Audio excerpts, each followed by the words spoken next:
Thanks for coming on this channel, as we all know that around the corner of the world, we are witnessing a war. Therefore, many of rather interested to know, few interesting facts about the World War II. The whole period of time offers us some of history's most fascinating stories. It showcases mankind at its worst, but also at its best. World War II gave us many interesting stories just as it did many interesting characters.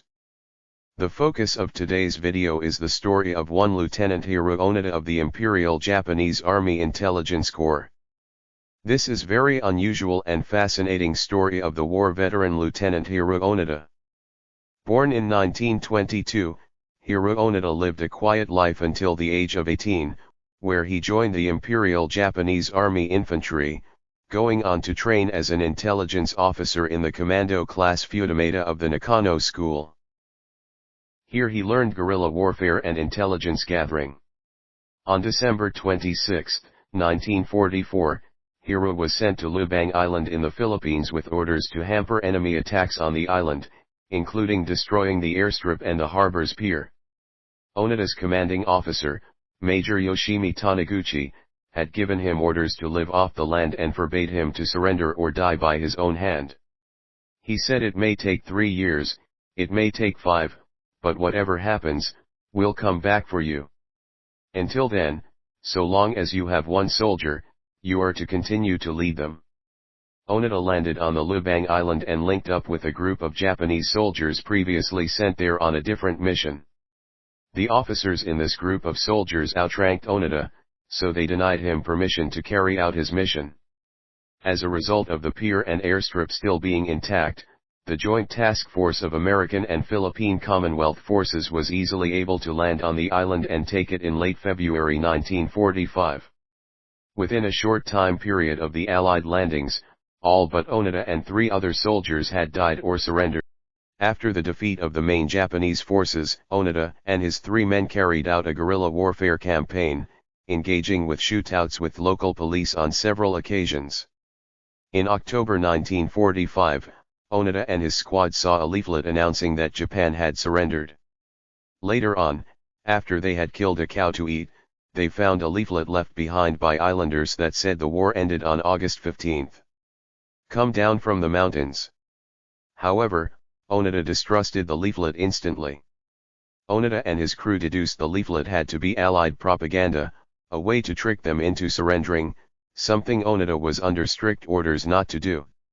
The group also believed their continued shootouts with police were proof the war was still ongoing. In late 1945, leaflets were airdropped all over Lubang Island with a surrender order printed from General Tomoyuki Yamashita of the 14th Area Army. The group had been hiding for over a year now, and after examining the leaflet closely they decided it was a fake and chose not to surrender.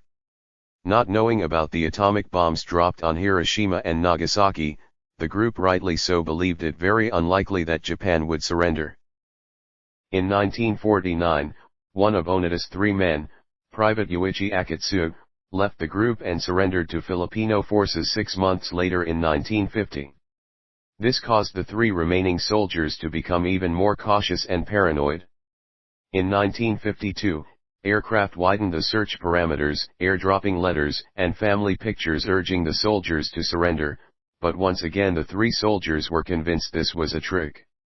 In June of 1953, one of Onoda's men, Corporal Shoichi Shimada, was shot in the leg during a shootout with local fishermen, whom he assumed were enemy soldiers in disguise, but was later nursed back to health by Onoda. However, in May 1954, Shimada was shot and killed by a search party after he opened fire on his potential rescuers. Onoda and his 1 remaining man, Private First Class Kinshiki Kojika, carried on their campaign of terrorizing the locals up until 1972. In 1972 Kojika was shot and killed as he and Onoda burned a rice stockpile belonging to a farmer they suspected of being in league with the enemy who no longer existed. This left just Onoda carrying out his mission until 1974 when a Japanese explorer, Norio Suzuki, found Onoda. Suzuki had been traveling the world, searching for Lieutenant Onoda, a wild panda, and the abominable snowman, in that order. After locating the fabled Japanese soldier, clad in the tattered rags of his Imperial Japanese Army uniform, the two became friends. However, Onoda still refused to surrender. So Suzuki, having heard Onoda's story from the man himself, located his former commanding officer, Major Yoshimi Taniguchi. Fulfilling his promise from decades ago, the former major ended Onoda's orders in person. Onoda saluted the Japanese flag, then handed the major his katana, his still functioning Arisaka Type 99 rifle, several rounds of ammo, some hand grenades and his family dagger. Despite being responsible for the deaths of over 30 innocent people during his campaign, Onoda was granted an official pardon. Upon returning back to Japan, Onoda was an overnight celebrity. However, he found it very hard to adjust to life in a country vastly different from the one he had left all those years ago.